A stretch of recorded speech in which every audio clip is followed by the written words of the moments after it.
नमस्ते दोस्तों, आप सबका एक बार फिर से स्वागत है आपके अपने YouTube चैनल सत्य सनातन में।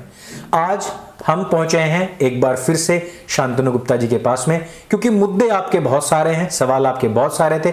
आप लोगों ने कहा कि जिस प्रकार से अभद्र भाषा का प्रयोग कर कुतर्कता के साथ में ऐसे ऐसे सवाल किए जा रहे हैं पूर्वांचल एक्सप्रेस के ऊपर, बहुत सारे और भी अन्य सवाल हैं उन सब के ऊपर जो आपने हमसे सवाल पूछे हैं। हम एक बार फिर से पहुंचे हैं शांतनु जी के पास में। शांतनु जी, सबसे पहले तो आपका बहुत बहुत स्वागत है। नमस्ते अंकुर भाई, और आपके सभी दर्शकों को नमस्कार। हम पिछले दिनों से देख रहे हैं कि एक बहुत बड़ा विमान सड़क पर उतरता है। उससे पहले बताया जाता है कि यहाँ पर रफाल भी उतर सकता है। प्रधानमंत्री नरेंद्र मोदी को हमने सड़क पर ही अपने विमान से, हरक्यूलिस विमान से उतरते हुए भी देखा। बड़ा प्राउड फील हुआ पूरे के पूरे देश को। विदेशों तक यह बात गई कि भारत में अब उच्चतम दर्जे की सड़कें बन रही हैं। जहां एक तरफ अभी तक कहते थे कि सड़कों में गड्ढे नहीं बल्कि गड्ढों में सड़कें हैं, वहां पर कई 100 किलोमीटर के हाईवेज बन रहे हैं। लेकिन अचानक से बीच में एक रिटायर्ड आईएएस आते हैं। मैं यहाँ पर एक चीज ऐड करना चाहूंगा कि मैं YouTube से आता हूँ और YouTube में बहुत छोटे छोटे यूट्यूबर्स भी हैं। वो कभी भी कोई फाउल लैंग्वेज यूज नहीं करते। उनके बोलने का तरीका बहुत सोफिस्टिकेटेड होता है, अपनी बात को रखने का तरीका बहुत अच्छा होता है। लेकिन एक पूर्व आईएएस जो रिटायर्ड है, सूर्य प्रताप शायद उनका नाम है, सूर्य प्रताप सिंह, धोती फाड़ दी, क्या निकला उसमें से, ये वो बहुत सारी चीजें कही गई हैं। अपनी बात को रखने के तरीके बहुत हैं, लेकिन इतने निम्न और इतने नीचता के साथ में कोई बात अगर कहेगा भी तो मुझे नहीं लगता कि उस व्यक्ति के पास में कोई मुद्दा है जी, उसकी बात में कोई दम है जी। देखिए, उनकी बातों पे तो हम आ सकते हैं। उन्होंने बहुत सारी बातें कही हैं। सूर्य प्रताप सिंह जिनका आप नाम ले रहे हैं, रिटायर्ड आईएएस हैं। उन पे बहुत सारी एफआईआर हैं। उनका करियर कैसा रहा है आप गूगल सर्च से देख सकते हैं कि उनका आईएएस का करियर कैसा रहा है। तभी वो शायद वो यूट्यूब में अब आ गए हैं। तो उनकी भाषा आपने कहा ठीक है, आप पूर्वांचल एक्सप्रेस पे एग्री हो सकते हैं, नहीं एग्री हो सकते हैं, आपके तर्क हो सकते हैं। लेकिन आप कह रहे हैं कि मैंने धोती फाड़ दी, मैंने उसमें घुटन्ना चड्डी, मतलब इससे आप कहना क्या चाह रहे हैं? आपके तर्क क्या है? ना तो उनके तर्क संगत है, ना उनकी भाषा तर्क संगत है। वो कुछ खास अधिकारियों का नाम लेकर, जो बहुत ऑनेस्ट अधिकारी रहे जैसे अवनीश अवस्थी, उनका नाम लेके अपने वीडियो को पॉपुलर करना चाह रहे हैं कि भाई लोग मेरे शायद तर्क को तो नहीं सुनेंगे, शायद धोती घुटन्ना किसी का नाम ले लूं। तो मेरे ख्याल से आईएएस ऑफिसर पे ये शोभा नहीं देता। और मेरे ख्याल से उनका जो वीरदास टाइप ही, वीरदास टाइप, जैसे वीरदास वहां जाके कुछ ऐसे ओछे शब्दों से प्रसिद्धि प्राप्त करना चाह रहा है। मैं कहता सूर्य प्रताप सिंह भी ओछे शब्दों से प्रसिद्धि प्राप्त करना चाह रहे हैं। अगर आपने उनका वीडियो सुना हो, आप तर्क पूछे तो मैं एक-एक का जवाब दूंगा, एक-एक का जवाब दूंगा मैं आपको। मैं बस उसी में से ही कुछ एक मेरे सवाल हैं। सबसे पहला सवाल मेरा ये, क्या यह समाजवादी एक्सप्रेस है? समाजवादी पार्टी ने आज से 5 साल पहले बताते हैं कि ये पूरा निर्माण कर दिया था, पूरा बना दिया था, और सिर्फ मोदी जी तो वहां अपने जहाज से उतरे और सिर्फ फीता काटा है जी। देखिए, मैं आपकी जनता को 2-3 तर्क दूंगा, उससे उन्हें खुद समझ में आ जाएगा। समाजवादी पार्टी ने 2017 में चुनाव हारा। 2012 से 17 तक की उनकी सरकार थी। 16 में उन्होंने नोएडा की मेट्रो इनॉग्रेट कर दी 2 स्टेशनों के बीच में जी। उसी यहाँ से वहां चले गए और वापस आकर कह रहे लॉन्च हो गई। जबकि वो जब लॉन्च हुई वो तो योगी जी के काल में 2018 में हुई। तो जो व्यक्ति 2 स्टेशनों के बीच में लॉन्च कर देगा, वो तो 1 किलोमीटर भी बना दी होती उसने तो उसमें भी गाड़ी चला लेता। अगर उसने पहली बार अपनी गाड़ी 2021 में चलाई है, अखिलेश यादव ने पहली बार अपनी गाड़ी लेके 2021 में पहुंचे पूर्वांचल एक्सप्रेस में, तो आपको लगता है उन्होंने उसकी 1 इंच भी बनाई होगी? पहली बात। दूसरी बात, ये जो इन प्रोजेक्ट को ईपीसी प्रोजेक्ट बोला जाता है, जो टाइम एंड मटेरियल बाउंड होते हैं कि आप अगर टाइम से ज्यादा लगाएगा तो कॉन्ट्रैक्टर को पैसा भरना पड़ेगा।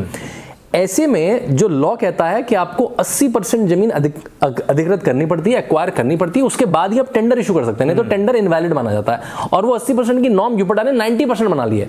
यूपीडा ने योगी जी के समय वो 90% बना लिए कि 90% जमीन एक्वायर करे बिना, क्योंकि अगर जमीन एक्वायर नहीं करेंगे तो सड़क बनाएंगे क्या? मेरे सिर पर बनाएंगे क्या? और जमीन अधिग्रहण आपको पता है बड़ा मुद्दा है। 9 जिलों से जाती है ये, लखनऊ से होती हुई, आजमगढ़ से होती हुई, अमेठी से होती हुई, अयोध्या से होती हुई, ये गाजीपुर पहुंचती है। इन 9 जिलों के डीएमओ से बात करना, उनको बताना कि आपको क्या रूट अलाइनमेंट है, कौन कौन से गांव की जमीन अधिकृत करनी है, उनका क्या मानदेय होगा। कोई भी कोर्ट केस ना हो, एक भी कोर्ट केस नहीं हुआ इसमें। हर किसान बिल्कुल चुपचाप अपनी मर्जी से, राजी से, खुशी से उसने जमीन दी है पैसे लेकर। कोई भी कोर्ट केस ना हो। फिर ये सारी जमीन यूपीडा जिसने एग्जीक्यूट किया है गवर्नमेंट की तरफ से, उसको जाएगी, तब जाके टेंडर होगा।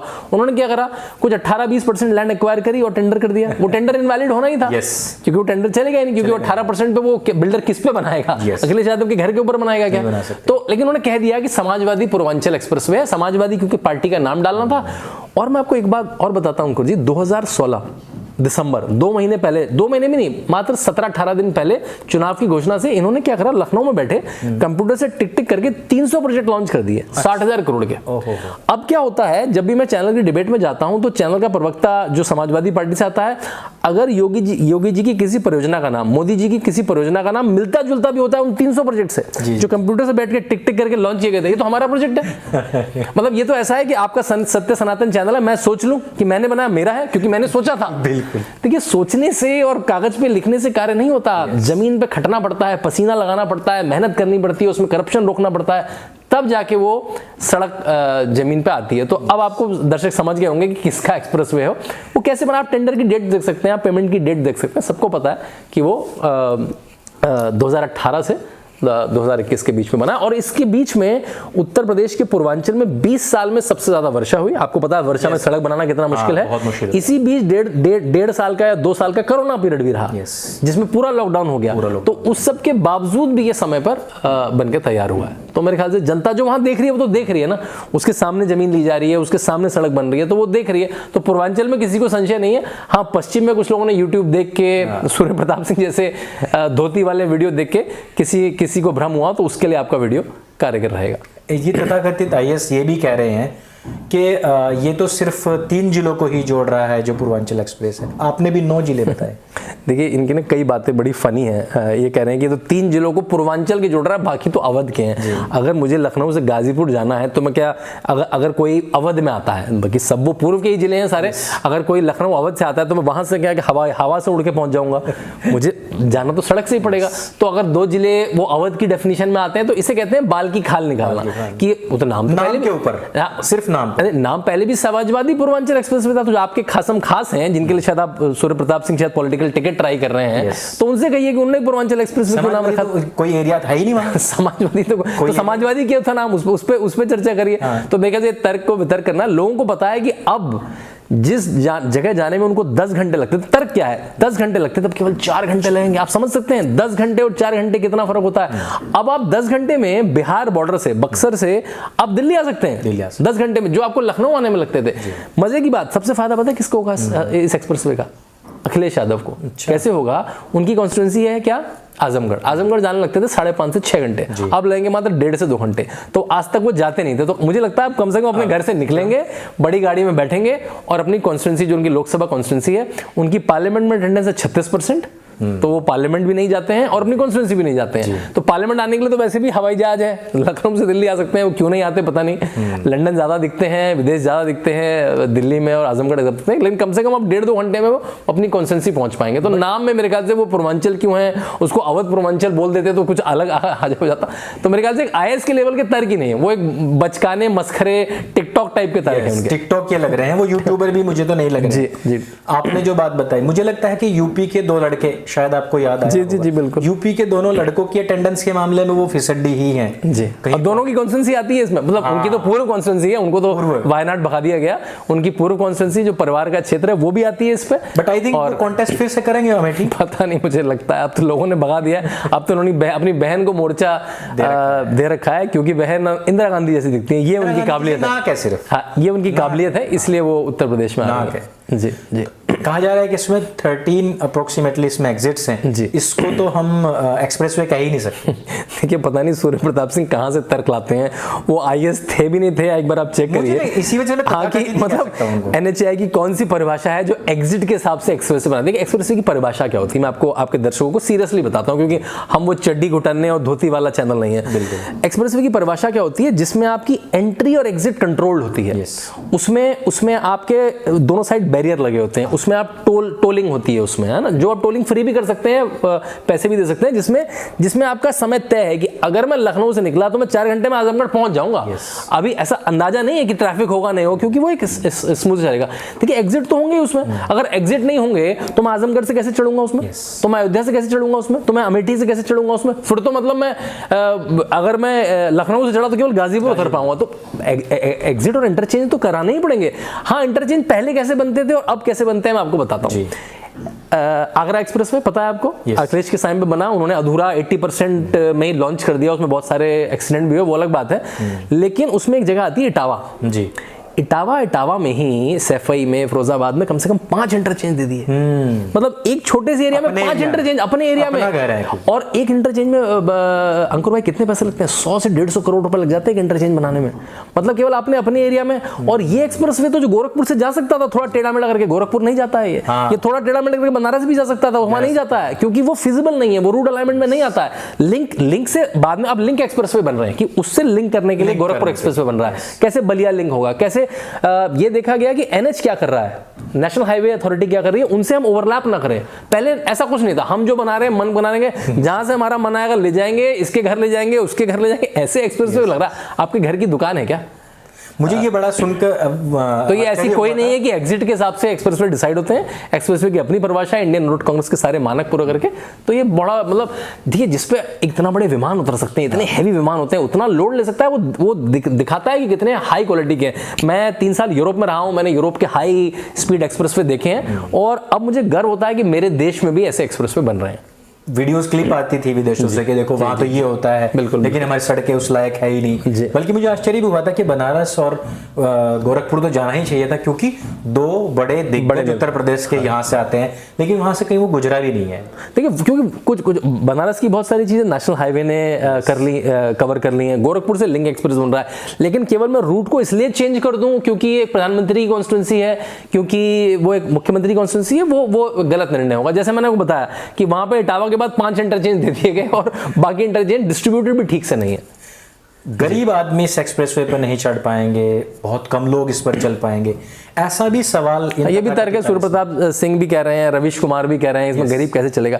देखिए, एक्सप्रेसवे क्योंकि बहुत लागत से बनते हैं, इस एक्सप्रेसवे की कॉस्ट करीब 22,000 करोड़ से ज्यादा है। तो ये बनते कैसे हैं कि इसकी जो कॉस्ट है सरकार लगाती है, फिर उसमें से कुछ कीमत टोल से वसूली जाती है, किसने, क्योंकि इनका मेंटेनेंस भी करना होता है, इनकी एमसी भी करनी होती है, वो टोल के माध्यम से लगी जाती है। अभी तो टोल नहीं है, स्टार्टिंग में मेरे ख्याल से कुछ समय टोल नहीं रहेगा, जब वो डिसाइड होगा कितना टोल लगना है उस पर लगेगा।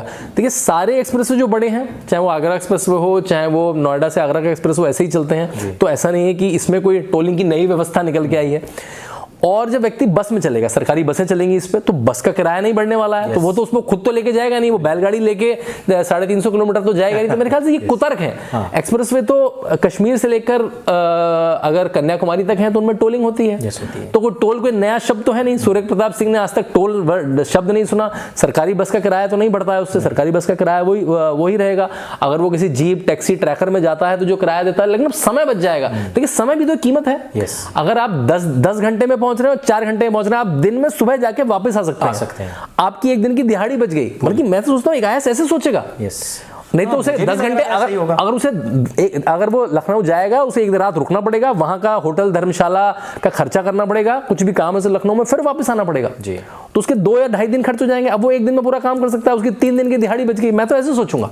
और प्रोग्रेसिव में क्या होगा, जब ये आईएएस बने होंगे या पढ़े होंगे, उस टाइम की व्यवस्थाएं ऐसी रही होंगी, सड़कें टूटी छोटी, तो शायद ये उसी पुरानी एक आर्केक मुलायम सिंह यादव वाले राज की लड़के हैं, लड़के से गलती हो जाती है, उस राज में जी रहे हैं सूर्य प्रताप सिंह शायद। पश्चिमी उत्तर प्रदेश में हमने आज तक कभी भी इस तरीके की चीजें नहीं देखी थी। अभी मैं मेरठ गया, गाजियाबाद आया वापस, और मैंने देखा कि हम 15-20 मिनट में टच कर जाते हैं, एरिया आ जाता है। यहाँ से मेरठ जाना मतलब एक काम होता था, उसमें आपको गाजियाबाद का ट्रैफिक झेलना है, मोदी नगर का ट्रैफिक झेलना है, आपको नीचे जाते थे। अब तो आप मतलब हरिद्वार पहुंच जाते हैं 4 घंटे में। बाबा रामदेव के आश्रम जाना आप 3.25 साढ़े 3 घंटे में पहुंच जाएंगे आप। मतलब आपको एक झपकी लगी और इधर पहुंच गए हरिद्वार। तो सड़कों की तीव्रता मैं आपको कहूंगा, शायद जॉन एफ कैनेडी ने कहा था, जो अमेरिका के प्रेसिडेंट रहे, उन्होंने कहा कि अमेरिका अमीर है इसलिए वहां पे अच्छी सड़कें, ऐसा नहीं है क्योंकि वहां पे अच्छी सड़कें इसलिए अमेरिका अमीर है। तो अच्छी सड़कें आपकी प्रगति करती हैं। अब जो गाजीपुर का जो कोई दूध दोहन के बिजनेस में होगा, वो लखनऊ में दूध बेच सकता है। उसे सुबह वो चलेगा 4 बजे 8 बजे दूध बेचेगा वो लखनऊ में जाके, और अच्छी कीमत ले पाएगा। तो ट्रांसपोर्ट, खासकर जो पेरिशेबल वेजिटेबल्स हैं, टमाटर है, जो फल हैं, सब्जियां हैं, उनके लिए तो रामबाण है, क्विक, क्योंकि वहाँ क्विक होना है। जितनी जल्दी वो मंडी में पहुंचेगा, जितनी अच्छी मंडी में पहुंचेगा, उतनी जल्दी उसे अच्छा दाम मिल पाएगा। हॉस्पिटल्स के लिए, इमरजेंसी के लिए, एम्बुलेंसेस के जो एग्जाम देने जा रहे हैं बच्चे, उनके लिए। अब क्या होता है, बच्चों को एक दिन पहले से आके रहना पड़ता था लखनऊ में, अगर सेंटर कहीं और नहीं है तो। मैं प्रवास में साउथ में काफी घूमा हूँ, आपके भी याद होगा। जी। तो 2013 की 14 की बातें हैं ये जी। तो मैंने देखा वहां तमिलनाडु में, आंध्र प्रदेश, तेलंगाना में सड़कों के इतने अच्छे नेटवर्क है। और वहां पे ट्रेन नहीं बल्कि जो रोडवेज हैं वो बहुत चलती हैं। मैं गुजरात गया तो मैंने वहां की सड़कें देखी, और जब मैं उत्तर प्रदेश वापस आता था तो मुझे बड़ा अफसोस इस बात का होता था। अखिलेश यादव कह रहे हैं कि उन्होंने योगी जी से ज्यादा एक्सप्रेसवे बनवाए थे जी। इस बात की क्या सच्चाई? बिल्कुल, किसी को आप गति देख लीजिए। मायावती जी ने 165 किलोमीटर का नोएडा, ग्रेटर नोएडा से आगरा का 165 इन्होंने बनाया 302 किलोमीटर का आगरा से लखनऊ। ये इनके जीवन की सबसे बड़ी उपलब्धि है। सुबह से शाम तक इसको ही गाते हैं, जिसको भी 80% 5 साल में 5 साल में क्या 15 साल में मानिए, मुलायम सिंह यादव भी चर्चा करा करते थे इसकी। तो यानी कि दोनों ने मिला के करीब 450 किलोमीटर का, 465 किलोमीटर का 15 साल में मान लीजिए एक्सप्रेस वे बनाया। योगी जी ने 340 किलोमीटर का एक्सप्रेसवे लॉन्च कर दिया है। बुंदेलखंड 300 किलोमीटर का 80% कंप्लीट चुका है। जनवरी में उसका मेन कैरेज वे खुल जाएगा। जो सबसे बड़ी चीज है, जो पश्चिम को पूर्व से जोड़ेगा, वो है गंगा एक्सप्रेस, जो मेरठ से लेकर प्रयागराज जाता है। कहां से जाता है? मेरठ। तो कितने जिले? 12 जिले, और उसमें लैंड एक्विजिशन हो चुका है। सबसे मुश्किल काम है इसमें लैंड एक्विजिशन। बाकी तो कॉन्ट्रैक्टर की एक विधि है बनाने की, बनी हुई लैंड पे, वो तो एक विधि है, वो तो स्टैंडर्ड प्रोटोकॉल है कैसे सड़क बनती है। लेकिन लैंड एक्वायर करना सबसे बड़ा काम है, क्योंकि वो उसमें मनुष्य इन्वॉल्व है, उसमें मशीन इन्वॉल्व नहीं है। आपको जाना है, व्यक्ति से बात करनी है, उसको मनाना है, उसको कीमत देनी है। जमीन से सबका अपना लगा होता है, केवल पैसा एक बात नहीं है। वो 12 जिलों में लैंड एक्वायर हो चुकी है। अब प्री बिडिंग प्रोसेस स्टार्ट हो चुका है। फिर गोरखपुर लिंक एक्सप्रेसवे जो करीब 90 किलोमीटर का है, वो बनने को तैयार है। मतलब उत्तर प्रदेश एक अलग लीग में पहुंच चुका है। और ये जो गंगा एक्सप्रेसवे, ये देश का दूसरा सबसे बड़ा किसी स्टेट का एक्सप्रेसवे होगा। NHI से कंपीट करने लगा है उत्तर प्रदेश अपने आप। यूपिडा अपने आप में बहुत बड़ी, यूपिडा इस समय जो ये इसकी कार्यवाही संस्था है, वो 1 लाख करोड़ से ज्यादा के प्रोजेक्ट एग्जीक्यूट कर रही है। मतलब वो अब तो देश में विदेश में जाके कंसल्टिंग कर सकती है। वो इतनी बड़ी संस्था बन गई, इतनी टेक्निकल एबिलिटी आ गई उसको उत्तर प्रदेश के यूपिडा के पास। तो एक अलग लीग पे पहुंचा दिया है एक्सप्रेसवे। तो मतलब जो उनका जो 302 का था, जिसमें उन्होंने 80% कंप्लीट किया था, वो तो बहुत गौण हो चुका है। तो बहुत गौण हो चुका है, कहीं और किसी और लीग में पहुंच चुका है उत्तर प्रदेश आज एक्सप्रेसवे के। दिल्ली से मेरठ अब एक वो भी चल रही है, मतलब देखिए, अगर नरेंद्र मोदी और योगी आदित्यनाथ को मिला दें, नितिन गडकरी का जो काम है, देखिए हमें सड़कों के बारे में समझाया किसने कि सड़कें अच्छी बननी चाहिए। NHI का आइडिया आया, हमें क्रेडिट सबको देना चाहिए, इंदिरा गांधी के समय आइडिया, ठीक है। राजीव गांधी के समय उसका कैबिनेट नोट पास हुआ। कैसे होता था काम, देख रहे हैं आप, गति देखिए, है ना। आइडिया आया, अगली वंशावली में हुआ। वंशावली मतलब 20-20 दशक बाद कैबिनेट नोट गया, ठीक है। 20-20 साल में हो रहा है। अब सुनिए, अगला कौन आते हैं? नरसिम्हा राव। तब वो बिल पास हुआ कि NHI जैसी संस्था बननी चाहिए। हम इंदिरा गांधी से चाहिए, कुछ नहीं हुआ, कुछ नहीं। सड़क का 1 सेंटीमीटर बिना। कौन आए फिर? अटल बिहारी वाजपेयी। अटल बिहारी वाजपेयी ने NHI का इंस्टीट्यूट करा, उसका सेक्रेटेरिएट बनाया, और पहली बार गोल्डन क्वाड्रिलेटरल, जिसको हम कहते हैं स्वर्णिम चतुर्भुज, तो लोगों को बताया कि भाई बड़ी सड़कें, लोगों ने ये शब्द नहीं सुने थे, 4 लेन, 6 लेन, 8 लेन होता क्या है ना। आज सब टीवी में सुन रहे हैं, ये होता क्या। हमें तो पता था कि भाई इधर उधर से बच के निकल जाओ, है ना। तो कैसे हाईवे बनते हैं, आपको पता है। जब बसों में ट्रैवल करते तो सामने से बसें आती तो डर लगता था अगर ड्राइवर के पीछे बैठे हैं आप। तो उछलते तो वो तो अलग बात है, वो तो थे। तो जो 3 लेन, 4 लेन, 6 लेन, 8 लेन एक्सप्रेसवे, ये हमें अटल बिहारी वाजपेयी ने समझाया उस समय। और NHI फाइनली बनी, जिसकी आइडिया, जिसका कैबिनेट नोट, इसके बिल पास हुआ करते, तो फाइनली बनी, सड़कें बनी और बहुत बड़ा जाल बना। उसके बाद नरेंद्र मोदी ने उसको लिया फिर। और अब गडकरी जी का क्या है, उनका कंपटीशन में वर्ल्ड रिकॉर्ड बनाऊं कि मैं एक दिन में कितना किलोमीटर बनाता हूं। पहले 10 बनती थी, अब मैं 35 बनाऊंगा, मैं 40 बनाऊंगा। तो वो अलग ही लेवल पे ले गए। और फिर योगी आदित्यनाथ उनको एक्सप्रेसवे से एक अलग लेवल पे ले जा रहे हैं। तो मतलब अब डिबेट कहीं और पहुंच चुकी है। ये ABCD में लगे, यहां तो पूरी नॉवल लिखी जा चुकी है। लेकिन आपने बात की नरेंद्र मोदी जी की, कहा जा रहा है कि पूर्वांचल एक्सप्रेस में तथाकथित IAS कह रहे हैं कि इसमें जो कंपनीज हैं सारी गुजराती कंपनीज हैं। देखिए, इसमें मैंने अपने एक लेख में कंपनियों का नाम भी दिया है। इसमें 5 कंपनियां हैं। मैं एक बार स्मरण करके उनका नाम आपको बता दूं, इसमें से कोई भी कंपनी गुजरात की नहीं है, और इनमें से 3 कंपनियां पहले भी यूपी में पिछली सरकारों में भी प्रोजेक्ट एग्जीक्यूट कर चुकी हैं। वर्ल्ड क्लास कंपनियां हैं, बड़े बड़े प्रोजेक्ट एग्जीक्यूट करें, क्योंकि आप एग्जीक्यूट कर ही नहीं सकते। ये बहुत मुश्किल प्रोजेक्ट्स है। इसमें आपको लेवलिंग करनी पड़ती है इंडियन रोड कांग्रेस के मानकों से। इसमें आपको सारे राइडिंग क्वालिटी क्या है, क्रैश बैरियर क्या है, कैसे आपको एम्बार्किंग करनी है, सब करना पड़ता है। आप मुझे, हाँ, इनमें देख कंपनियां क्या क्या है। इसमें कंपनियां हैं, आपके सब दर्शक इनकी वेबसाइट में जा सकते हैं और देख सकते हैं इनका हेडक्वार्टर क्या है। इसलिए मैं नाम बता रहा हूँ। Gayatri projects, Apco infratech, GR infra projects, PNC infratech, oriental structural engineer. इसमें से कौन सी कंपनी गुजरात की है बता देते। गुजरात में कोई प्रोजेक्ट एग्जीक्यूट किया होगा वो अलग बात है। इसमें से सारी कंपनियां यहीं आसपास की हैं, कोई दिल्ली की है, कोई नोएडा की है, बड़े बड़े प्रोजेक्ट करें। और देखिए, अगर कंपनी गुजरात की है नहीं, उससे कुछ नहीं फर्क पड़ता। आप इस तरह के, जब से ये योगी आदित्यनाथ की सरकार है, सब ई टेंडरिंग का प्रोसेस है, सब टेक्निकल है। कोई भी आरटीआई डाल के पूछ सकता है इस फलानी कंपनी को टेक्निकल में कितने मार्क्स मिले। क्राइटेरिया बना हुआ है, अगर आप ये क्राइटेरिया पूरा करते हैं, मान लिया उसमें क्राइटेरिया होगा कि आपने पहले कितने किलोमीटर के एक्सप्रेसवे बनाए हैं, तो आपको 10 पॉइंट मिल गए। तो उन्होंने बनाया, वो दिख रहे हैं ना उसमें। आप कुछ, आप मतलब एक्सप्रेसवे आप फर्जी तो नहीं दिखा सकते। आपने बताया कि मैंने तमिलनाडु में इतना बनाया, मैंने आंध्रा में इतना बनाया, मैंने महाराष्ट्र में इतना बनाया, मैंने एचआई का इतना काम करा है। आपने कितने करोड़ का काम किया है, आपने कितनी जमीन पे काम किया है, आपने किस राइडिंग क्वालिटी के, कौन से इंडियन कांग्रेस के मानकों पे बनाया, वो सब आपको तब पॉइंट्स मिलते हैं। और फिर आपकी बिड क्या है, क्या आपकी लोएस्ट बिड है क्या, वो दोनों टेक्निकल और फाइनेंशियल बिड के बाद वो मैच होकर किसी को टेंडर मिलता है। तो इसमें अगर कोई चाहे भी तो हेरा फेरी नहीं कर सकता। और मेरे ख्याल से देखिए, सूर्य प्रताप सिंह उस जमाने में आते हैं जब टेंडर कैसे मिला करते थे, भैया मेरे आदमी को टेंडर दे देना सूर्य प्रताप, तो वैसे टेंडर मिला करते। तो ये उस जमाने से बाहर नहीं निकल पाए। अब तो ये टेंडरिंग हो गई है, फाइनेंशियल बिल अलग जाती है, टेक्निकल बिल अलग जाती है, पॉइंट्स होते हैं, कोई भी पूछ सकता है। तो इसमें गुजरात की कंपनी अगर हो भी ना हो भी, उससे कुछ नहीं फर्क नहीं पड़ता है। अब जो जेवर एयरपोर्ट है वो तो स्विट्जरलैंड की कंपनी को मिला है, कह रहे थे अदानी को मिलेगा, तो स्विस एजी बनाती है। मैं स्विट्जरलैंड में रहा हूं 1 साल, मुझे पता है, क्योंकि उसकी टेक्निकल बिड अच्छी थी, क्योंकि उसकी फाइनेंशियल बिड अच्छी थी। ऐसे प्रोजेक्ट मिला करते हैं सूर्य प्रताप जी, अगर आप वीडियो देख रहे हैं। अब वो आपके तरह से फोनों पे नहीं मिला करते हैं टेंडर। एक्चुअली उनको शायद, मुझे ऐसा लगता है कि क्योंकि 20-20 साल में तो एग्जीक्यूट भी नहीं होते थे, बिल्स भी पास नहीं होते थे। आपने देखा ना वो idea cabinet note bill pass, इसमें लग गया इंदिरा गांधी से राव साहब तक। और फिर बीच का एक 5 साल का गैप तो वैसे भी गया ना, कि वो जिसमें सरकारें आती रही और जाती रही।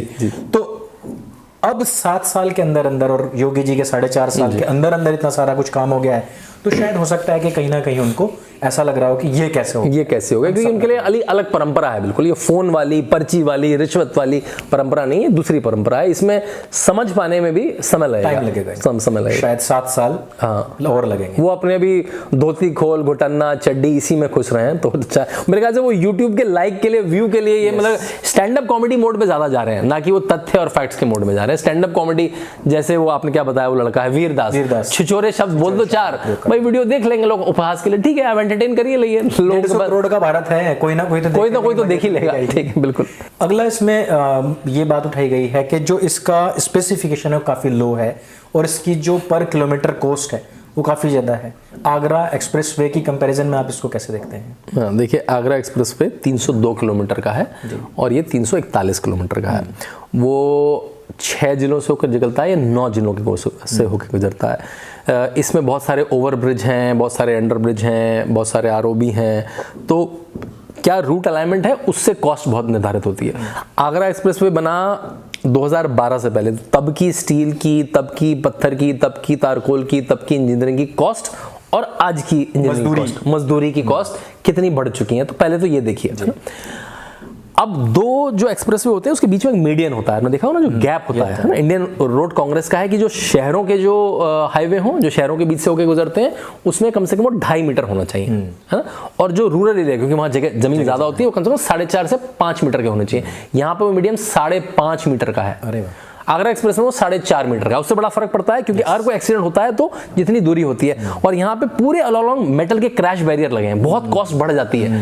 अलॉन्ग अगर गाड़ी लड़ती भी है तो उधर ना पलट पाए, उधर ना जा पाए, इधर की गाड़ी उधर ना जा पाए, और वो उसी क्रैश पे रुक जाए। तो मेटल क्रैश, अगर आप सोचिए 341 में जब मेटल के क्रैश बैरियर लगाते हैं और आप 1 मीटर से 340 किलोमीटर में 1 मीटर की लेंथ ज्यादा लेते हैं, आप समझ सकते हैं, आपको कॉस्ट डिफरेंस समझ में आ रहा होगा। समय तो बढ़ ही चुका है, पिछले 5 साल और आपके 5 साल में इन्फ्लेशन इन्फ्लेशन क्या है वो अलग बात है कि क्या कॉस्ट है मजदूरी, क्योंकि स्टैंडर्ड ऑफ लिविंग बढ़ चुका है अपना, तो एक बेसिक की कैलकुलेशन है, और वो 40 किलोमीटर ज्यादा है वो तो अलग ही बात है, तो इसलिए उसकी कॉस्ट ज्यादा है। और स्पेसिफिकेशन तो आगरा एक्सप्रेसवे से मतलब हर चीज 1.5 गुना ही है। जैसे मैंने आपको एक मापक बताया, जो राइडिंग क्वालिटी है वो 1800 mm की राइडिंग क्वालिटी है। और देखिए आजकल जो पेमेंट होती है वो इंडियन रोड कांग्रेस के मानकों के बाद जब आप पूरे थर्ड पार्टी से वैल्यूएशन कराते हैं तभी पेमेंट होती है कॉन्ट्रैक्टर को, तो इसलिए वो पेमेंट हो ही नहीं सकती ना। तो मेरे ख्याल से जो भी चला है, बल्कि बहुत सारे पत्रकारों ने तो उस पर वो ग्लास वाले टेस्ट करें, वाटर ग्लास टेस्ट करें कि वाटर का पूरा ग्लास रख दिया और 100 की स्पीड से चलाया और एक बूंद नहीं छलकी, है ना। वो बिल्कुल एक प्रमाणिक टेस्ट है, और इंडियन रोड कांग्रेस ने अपने जो टेक्निकल टेस्ट है वो तो करें। तो मापकों में तो जैसे मैंने बताया राइडिंग क्वालिटी, लाइटिंग, सब में वो बहुत बेहतरीन है। आगरा एक्सप्रेसवे उन्होंने 80% पर लॉन्च कर दिया था, बहुत सारी चीजें नहीं थी। मैंने कल ही परसों एक ट्वीट डाला है कि उन्होंने नवंबर में लॉन्च करा और दिसंबर में क्या खबरें हैं, कौन सा ब्रिज पूरा नहीं है, आगरा का एंड पूरा नहीं है, कौन सा आरओबी पूरा नहीं है, मैनपुर में क्या क्या पूरा नहीं है, तो चलने लायक ही नहीं है। और उसमें बड़े बड़े एक्सीडेंट हुए पहले, क्योंकि उनको बस लॉन्च करने की तैयारी थी कि मेट्रो एक स्टेशन के बीच में लॉन्च कर दो या 80% पर लॉन्च कर दो। और बहुत सारा काम जो उसका कंप्लीशन सर्टिफिकेट 2018 में मिला है, उसमें 200 किलोमीटर में तो मार्किंग ही नहीं थी, उसमें कई किलोमीटर में साइनेज नहीं थे, उसमें क्रैश बैरियर नहीं लगे, तो उसमें बिटुमन का काम नहीं हुआ था कई मीटरों पे। तो वो सब काम 2018 में हुआ है और फिर उसको प्रोफेशनल कंप्लीशन सर्टिफिकेट मिला है आगरा एक्सप्रेसवे को। जी, आगरा के जब एक्सप्रेसवे आया था तो वो मुझे भी याद है कि बहुत सारे एक्सीडेंट और लगातार एक्सीडेंट उस पर होते चले गए, और जिसके बाद में ये भी आया कि उन मानकों के आधार पर इस एक्सप्रेसवे का निर्माण हुआ ही नहीं है, और वो जो चीज़ें फॉलो करनी चाहिए थी वो हुई ही नहीं है। आपने सभी सवालों के जवाब बहुत ही सहजता के साथ में और सारी फैक्ट्स के साथ में आपने सभी सवालों के जवाब दिए हैं। हम भी उम्मीद करते हैं कि इस तरीके के टिकटॉकिए जो भी यूट्यूब पर आते हैं और इस तरीके के आधार विहीन और फैक्ट से रहित जो वीडियोस बनाते हैं और अनर्गल वार्तालाप करते हैं और भद्दी भाषा का प्रयोग करते हैं, इस तरीके के लोगों को भी इसमें सीधा सीधा और पूरा जवाब मिल गया होगा। आप सभी दर्शकों ने ये सारे सवाल हम तक भेजे, आप सबका बहुत बहुत धन्यवाद। आपने यह वीडियो देखा, आपका बहुत बहुत धन्यवाद। अगर ये वीडियो आपको अच्छा लगे तो इसको सब तक शेयर करें। सत्य सनातन आपका अपना प्लेटफॉर्म है, इसको सब्सक्राइब करें तथा अपने सभी मित्रों से भी करवाएं। मेरे संग बोले सत्य सनातन वैदिक धर्म की जय। जय हिंद, वंदे मातरम।